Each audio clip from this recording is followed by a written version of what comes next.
Assalamualaikum warahmatullahi wabarakatuh. Selamat pagi dan salam sejahtera untuk kita semua.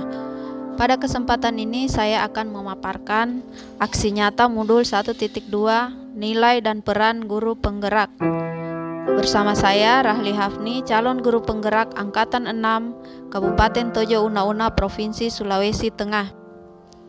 Selanjutnya mari kita memahami tentang nilai-nilai dan peran guru penggerak. Nilai-nilai yang harus dimiliki oleh seorang guru penggerak adalah berpihak pada murid, mandiri, reflektif, inovatif, dan kolaboratif. Selanjutnya, peran yang harus dimiliki oleh guru penggerak yang pertama menjadi pemimpin pembelajaran, yang kedua sebagai coach bagi guru lain, yang ketiga mewujudkan kepemimpinan murid, yang keempat pendorong kolaborasi, serta yang kelima adalah penggerak komunitas. Saya memilih aksi nyata ini karena dilatar belakangi oleh kondisi pembelajaran yang saya lakukan selama ini, yaitu siswa saya masih belajar secara individu.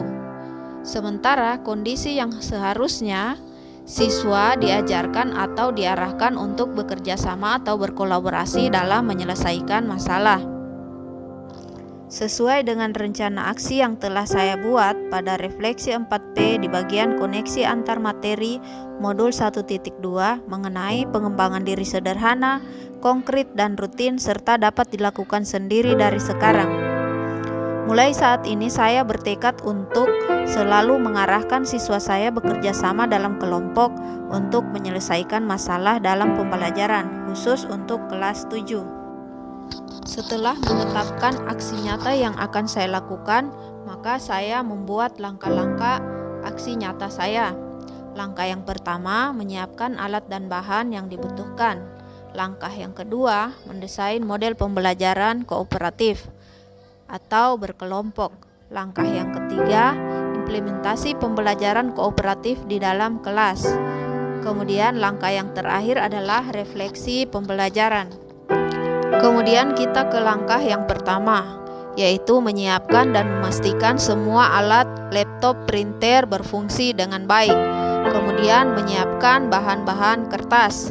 Kemudian memastikan jaringan listrik dan wifi berfungsi dengan baik. Langkah yang kedua adalah mendesain metode pembelajaran kooperatif yang akan saya implementasikan dalam aksi nyata. Pada saat akan membuat desain itu, saya bingung memilih metode pembelajaran kooperatif tipe apa saja yang akan saya gunakan. Tiba-tiba saja pada saat itu muncul ide untuk menggunakan model pembelajaran problem based learning atau pembelajaran kontekstual, karena pada model pembelajaran itu, siswa juga diarahkan untuk bekerja sama secara berkelompok. Kemudian, langkah aksi nyata yang ketiga adalah implementasi hasil desain pembelajaran yang kita buat. Dalam melakukan pembelajaran di dalam kelas, ada 3 kegiatan utama yang kita lakukan, yaitu kegiatan pendahuluan, kegiatan inti, dan kegiatan penutup.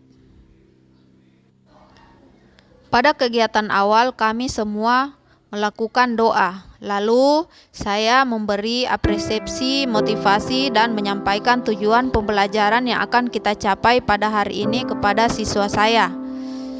Pada kegiatan inti, saya mengarahkan siswa saya untuk mengikuti fase-fase pembelajaran sesuai dengan sintak model pembelajaran problem basic learning, yaitu orientasi peserta didik pada masalah.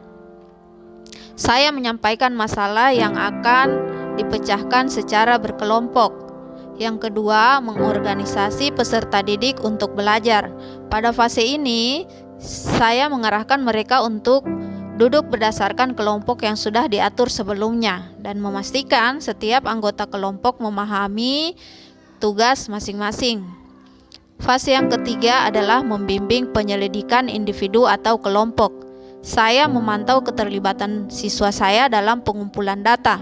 Siswa saya melakukan penyelidikan pengumpulan data melalui buku-buku atau referensi yang ada. Yang keempat, mengembangkan dan menyajikan hasil karya. Setelah mereka melakukan penyelidikan dan pengumpulan data, Hasilnya mereka diskusikan dalam kelompok untuk dipresentasikan. Yang kelima, menganalisis dan mengevaluasi proses pemecahan masalah. Pada fase ini setiap kelompok melakukan presentasi. Kelompok yang lain memberikan apresiasi, pertanyaan, atau tanggapan. Kegiatan dilanjutkan dengan merangkum atau membuat kesimpulan sesuai dengan masukan yang diperoleh dari kelompok lain. Kemudian, kegiatan penutup.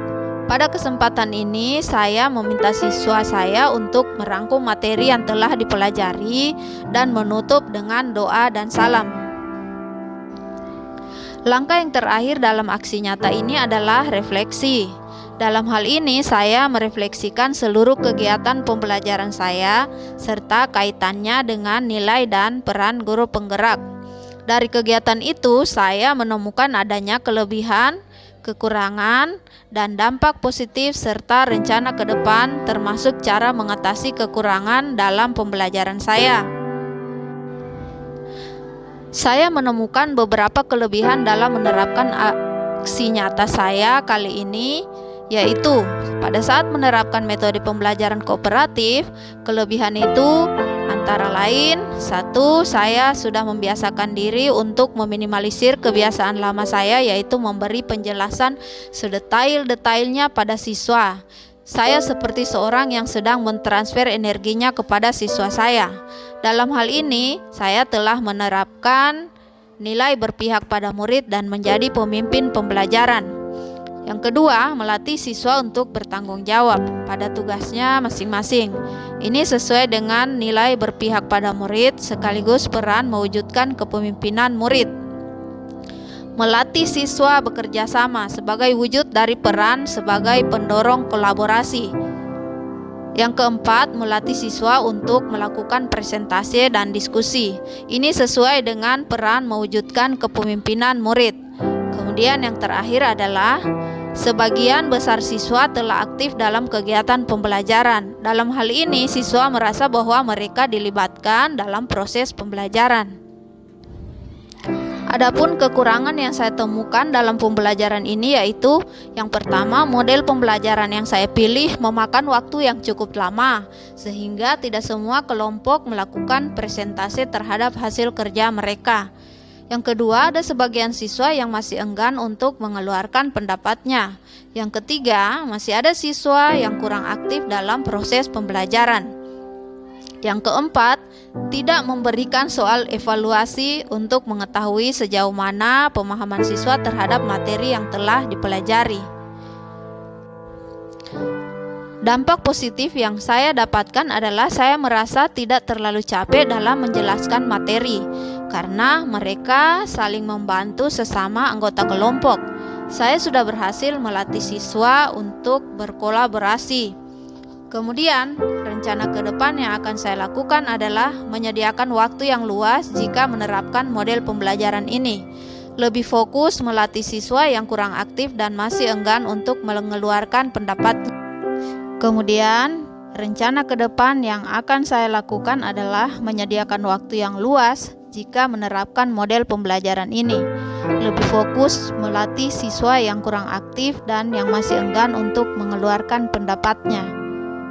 Lalu, kedepannya saya akan memberikan soal evaluasi agar saya dapat mengetahui sejauh mana tingkat pemahaman siswa pada materi yang telah didiskusikan. Ini sekaligus termasuk cara mengatasi kekurangan dalam pembelajaran saya. Cukup sekian pemaparan saya tentang aksi nyata modul 1.2. Terima kasih atas perhatiannya. Salam dan bahagia.